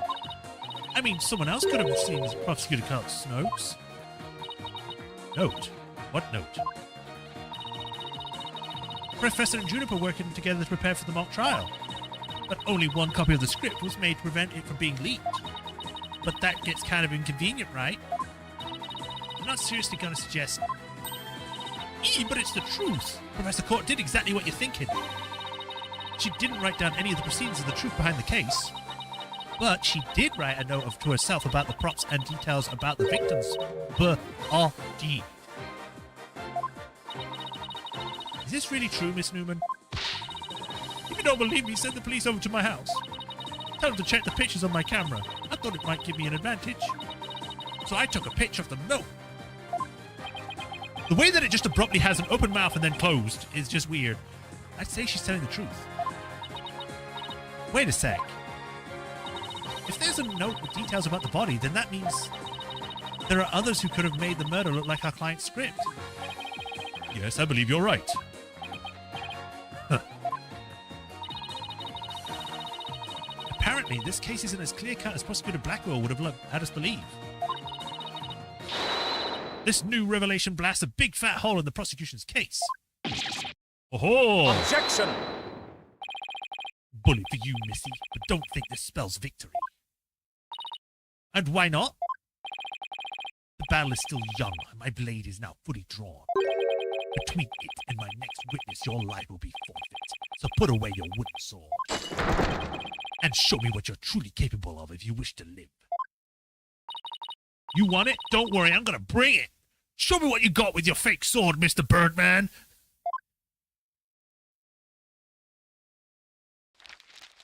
Oh, hello. I already said I want anything to do with this trial. How juvenile. It is not a matter of what you want, for you will cooperate, you O'Connor. Prosecutor Blackwell, why have you called this witness? You will recall that the day before the mock trial, in short, the day before the murder, or the day of the murder, I did the wrong thing. The accused testified that she left for home around 6 p.m. Yes, my notes here do confirm that. Right. Our client wasn't at school at the estimated time of death, so she couldn't be... Objection! Here, yet. That was but a felicitous lie. Or am I mistaken, golden boy? I've no intention of saying anything more. Now, if you'll excuse me... Hold! I am not through with you yet. Seems the rogue prosecutor has it out for me. Leave, and we just might discuss you-know-what.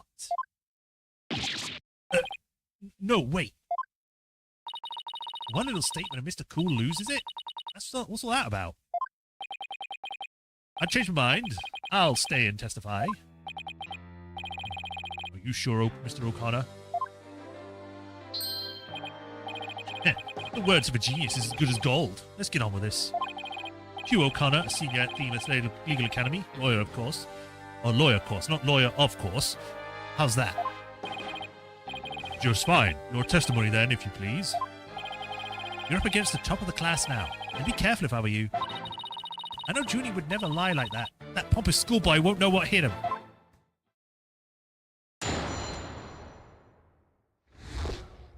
Around the time of the murder. To get mentally prepared for the mock trial, I meditated at the archery range until 7 p.m. At around 7:15, I went to the main building before going home. That's when I saw Juniper. We didn't say much as we passed by each other. She seemed her usual self. That's it.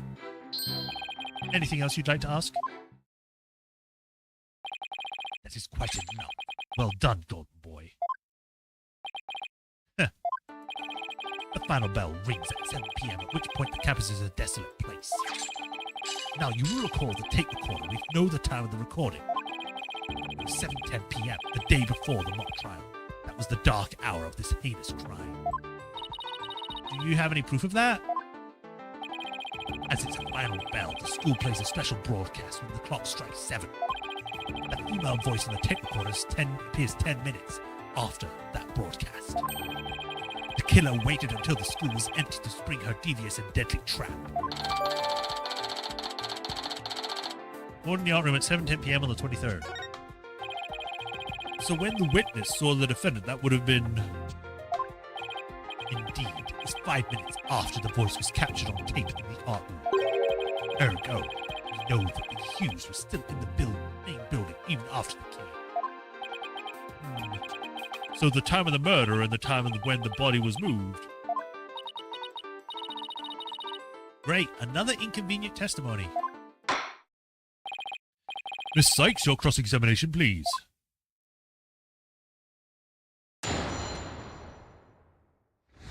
Bring it.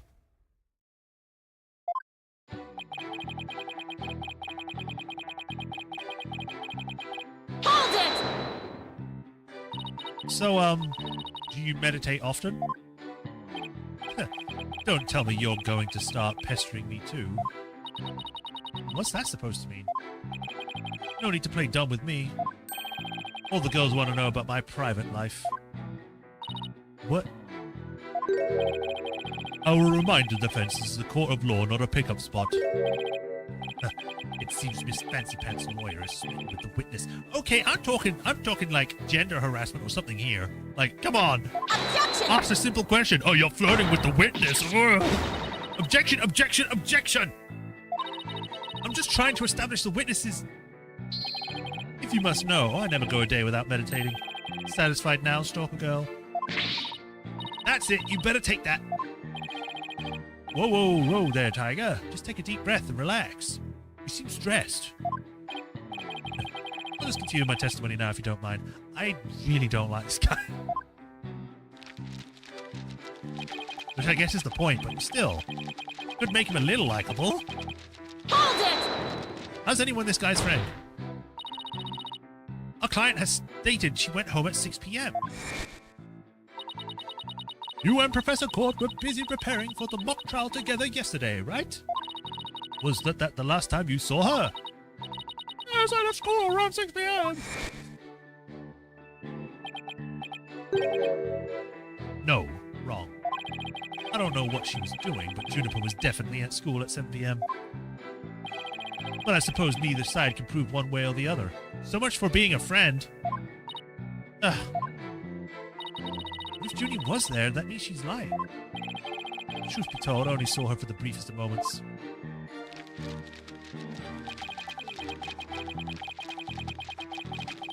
Hold it! So, you just walked past a good friend barely saying a word? The final bell had already rung. They'd get mad when you stand around chatting. But then again, we're not the type. We're not like you people. What do you mean that? What do you mean by that? Talking endlessly in those annoyingly loud voices. Objection!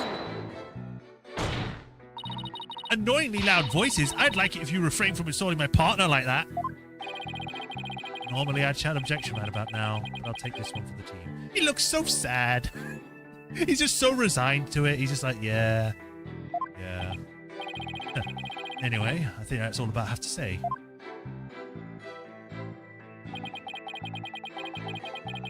Hold it!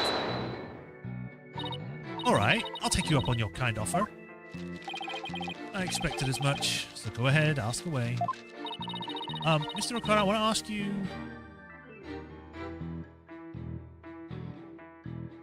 How did you prep? Please tell the court what you were doing on October 23rd, the day before the mock trial. That's an easy one. Nothing in particular. Nothing at all? You didn't help with the preparations? You don't get it, do you? I was merely playing the role assigned to me. I left the preparations and the like to others. My job was to mentally prepare. Junie put her heart and soul into getting things ready while he just sat on his behind? Just to reiterate, I spent most of the 23rd meditating at the archery range. I don't talk to anyone until the school closes at 7 p.m. I suppose a few archery club members did come and go while I was there. But you didn't talk to anyone? Not a single soul? That's right. I didn't say a word to anyone until the final bell at 7 p.m. I see. This is crucial information. Please add it to your testimony. I don't know if you're bluffing, but if you are, you have a pretty good poker face. I didn't talk to anyone until the final bell. I began meditating alone at the archery range. Do I actually have anything for that?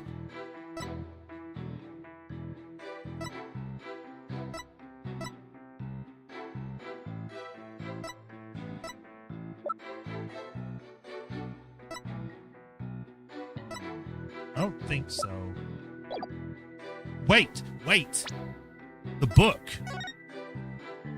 23rd. Meet with you about that report yesterday. Important. So he would have had to meet with her. Objection! So you didn't talk to anyone on October 23rd. Are you sure about that? I already told you.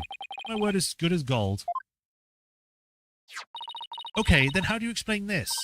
And don't spare any details. Sorry, never seen that before. This is the victim's planner. She recorded all of her plans in great detail. Take a look at this page here. It reads 23rd, meet with Hugh, and important. Don't you find that interesting? Where'd you get that? Keyword here is important. You say you were at the archery range all day. But you also said a few students came and went while you were there. That doesn't sound like a great place for an important talk.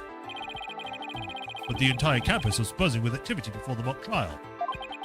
Where could they possibly have a private conversation? I thought about that too, but the situation changes after the last bell. What's this now? The witness stayed after the last bell in order to have a private talk with the victim. Am I right, Mr. O'Connor? This is insane. Objection! Must be go through this yet again. I suppose you also have no evidence as usual. No, I don't have any direct evidence. However, the witness was meditating until after the last bell. And he attempted to conceal his private meeting with the victim. First Robin, now me. Who are you going to accuse next? You're just another unscrupulous attorney looking to get ahead. Don't let him get to you. He's definitely hiding something. I mean, he was supposed to meet with the victim around her estimated time of death. I had my suspicions about Robin, but... now he's also evil. And his hair is sticking straight up for some reason. He's gone super mode when he kills someone. Hugh seems just as guilty. These three are the only possible suspects after all. Mr. O'Connor, answer me this. Did you meet with Professor Court that day?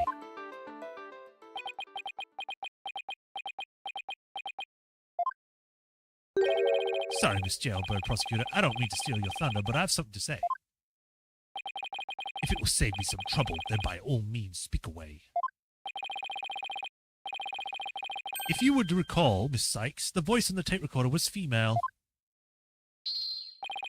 Knowing that, I'd like to explain how I could possibly be a suspect. Oh, he has a point. Huh, impressive. Golden boy, he does shine gold indeed. Care to take the reins? You're more than capable of prosecuting this case. Sorry, but I'm studying to be a lawyer. What a pity to think such genius is to be wasted on a mere lawyer. Yeah. If only you weren't so smart. At last, your moment is here, Sykes Dodo. Time to refute Golden Boy's statement. And prove that you are the young prodigy worthy of your badge on your lapel. Did he lay it on any more pressure? The voice is unmistakably female, so there's no point in arguing about that. Yeah, you're right. In which case, to whom does the voice on the tape really belong to? The victim! The voice on the tape belongs to the victim. That's the only thing that makes sense. Objection! Are you mad? The voice in the recording says you're a goner. That is something a murderer shouts at the victim, not the other way around. Yeah, that is a problem. You're a goner. You're a goner. You're a goner. Athena?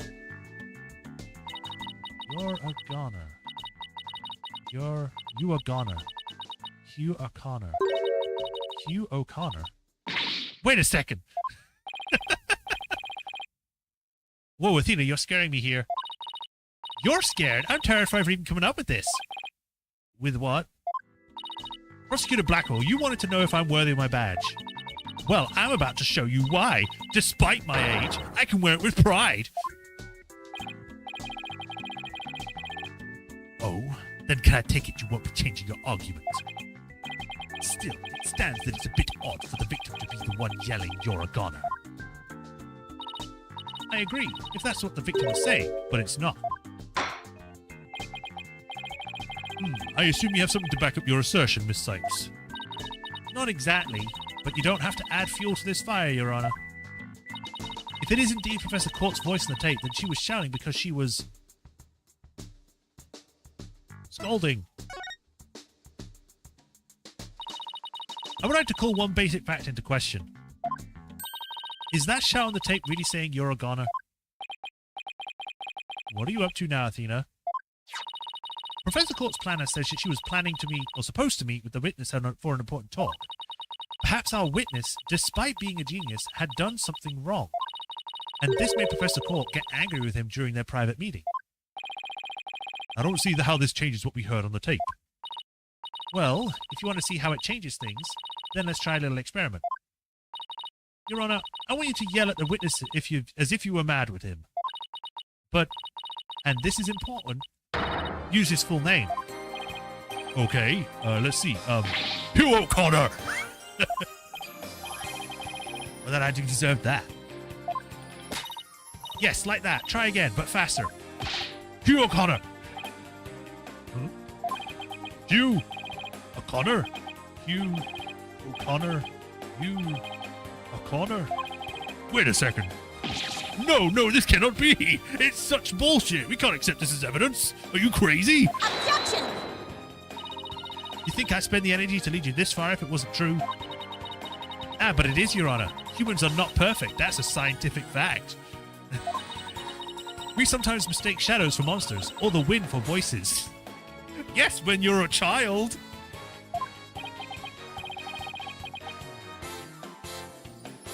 Now that you mention it, I do confuse you for a banana.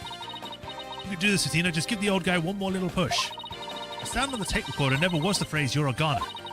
It's only what we thought we heard, when in fact it was the witness getting yelled at. The court will note that this is different from the selective hearing men are so good at. What the fuck, Athena? What? I think you're right, but what was that last part again? Never mind, the important thing is that the voice that was recorded isn't our client's. Since it was the victim scoring the witness, he must now join the list of suspects. Objection! I had thought that testimony would suffice, but it seems it has come to this. I will not allow such fallacious quibbles to upend this case. The prosecution has one final piece of evidence to present to the court. Evidence? What's he going to pull out now? And why is he waiting until now to present it when it could have been used moments before? Feast your eyes on this photo and let me see that insolent look vanish from within them.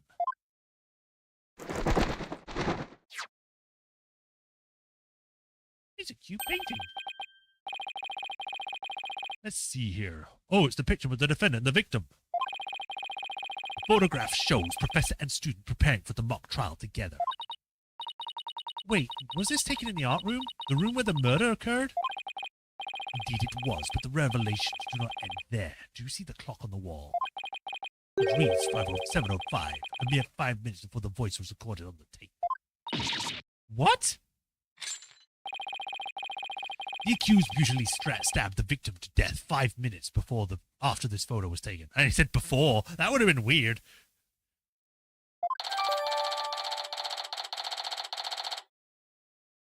It's cute, though. It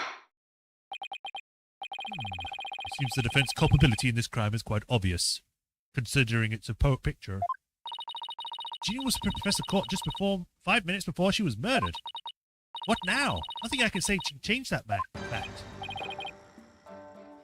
Understand now.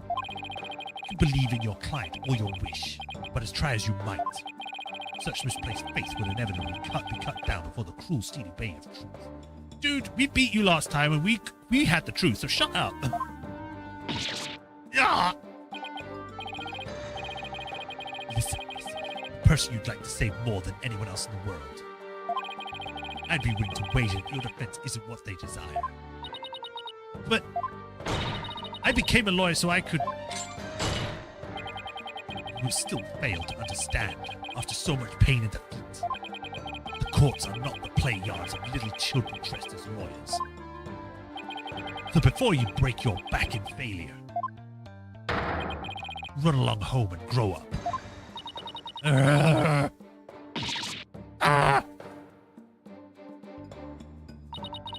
If he thinks I'm giving up now, he's got another thing coming. I have to find my inner strength if I ever hope to save him. but I can't think of any way to strike back. The worst of times are when lawyers have to force their biggest smiles. That's impossible. How can I smile under these circumstances, even if I forced it? This is badder than bad. You knew Black Quill. Black Quill had the one waiting in the wings. Why didn't that twisted up samurai just present it at the beginning? Wait, maybe this was the real plan. Was he just trying to show me how weak and powerless I am? Maybe he's right, because I really haven't got a clue. Who's the real killer? Who murdered Professor Constant Core? Robin Newman, a girl who had been forced to live a lie as a guy? Or was it Hugh O'Connor, the honor student who met with Professor Core? There seems to be little reason to debate the defendant's guilt any longer. The time for a verdict has come.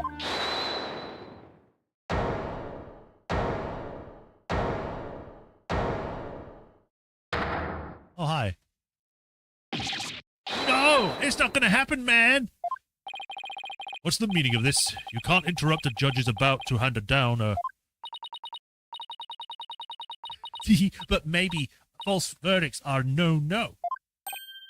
What? Miss Newman, please explain yourself. Juniper's not the killer. I know because I know who the real killer is. I can't help but imagine Rowan Atkinson has Simon Blackwell now. Oh, God. You do? You know who the real killer is? What is she up to now? Yep. I know because the real killer is me. Oh, all right. Me. M-E, me. T. What? It was me. I did it all alone. Just me. I don't get it.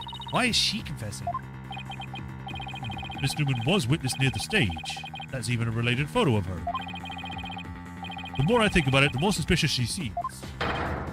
Robin Newman isn't the kind of guy who pins the blame on friends. Just so he can walk free. Get over with. Declare me guilty already.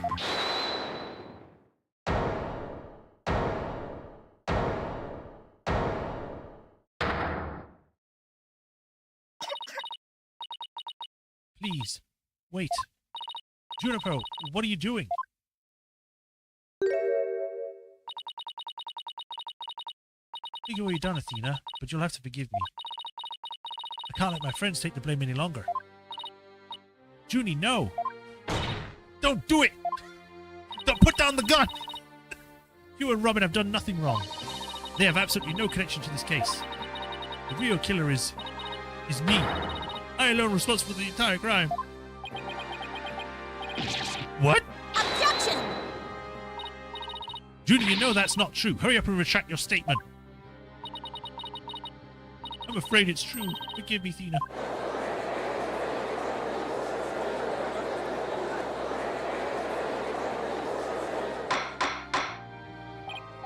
Order, order. Will someone please explain what's going on here?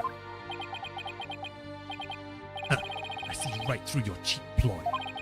School rules state that a prior conviction terminates one eligibility to graduate. A guilty verdict here would make whatever dreams one had go up in a puff of smoke.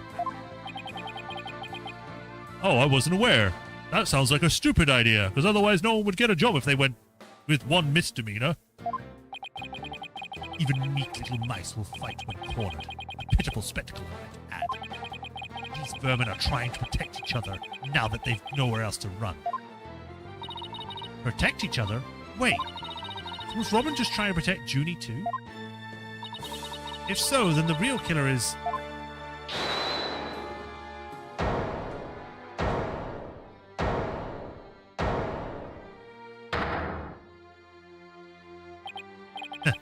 This whole thing's a joke.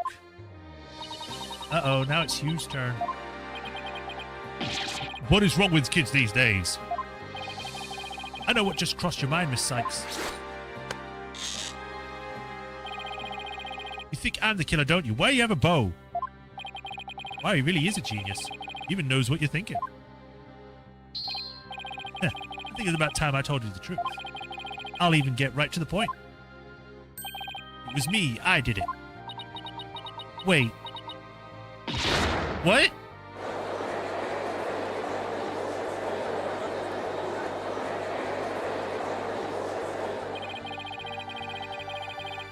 Now, both potential suspects are claiming to be the real killer.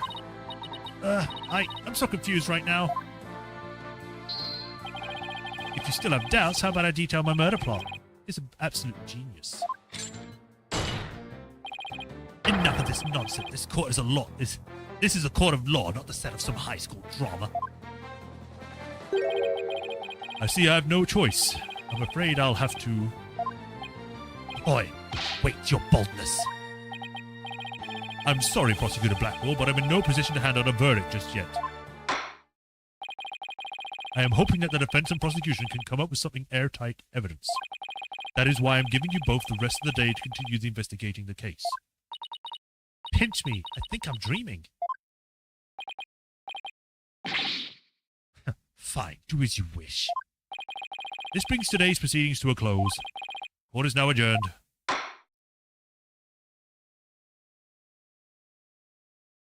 To be continued. Oh, they had no trust in Thena for figuring it out. Granted, this will give us more time to actually check out the art room, because we didn't get to do that last time. We had to find out what the hell that wrong was that statue. But I think that is a good place to stop. How long have we been going? 2 hours. Wow. Okay. No. Return to games menu. All right. We shall stop there for today. We will pick this up next week. Wait, why am I doing this? Just options. Exit. Yeah. All right. So that's where we'll stop for today. We shall pick this up next week, Tuesday. Yeah, next week, Tuesday. Tomorrow, we'll be back with Halo. We're going to be starting ODST, so look forward to that for anyone that wants to watch that. My throat is like, oh. It was the screaming with Robin that was being an issue, you know, going like, ah! Trying to put on like a really deep, like manly voice for so long, and screaming it is just, you know, it's not that great. But now I could do like a normal, really feminine voice for him now, I guess. And that was an M with the EM, not him, because it's a she. But, you know, even the game's like, he was she, but no, she was he. Or something. But yeah, we'll pick this up next week, Tuesday, so look forward to that. As usual, like, follow, subscribe, do that bell notification when I next stream. And if you want to help support me, there's links to Patreon and tips also in the description. And if you do become a patron, you get your name added to the patron list here, where I give you the shout out at the end of every stream, like I do with Hiroru Kuni and the Swordmaster 37. And I thank you for the continued support and greatly appreciate you. And I get to take off your brace. Oh, no, wait, that sounds wrong. I get you to cross-examine some students who end up messing everything up because they just won't tell the truth. That's pretty much what's going on right now. They're just not telling the truth. They're just being like, no, I did this. No, I did it. Actually, I'm not really going to use this bow. It's a gun. But, yeah, that's it for today. So thank you all for watching. Hope you all enjoyed. Hope you have a nice rest of the day. I'll see you all either tomorrow or next week. And until then, y'all take care. Bye, Raphatron. Bye, Sean. Bye, everyone else. Y'all have a nice one. Bye-bye.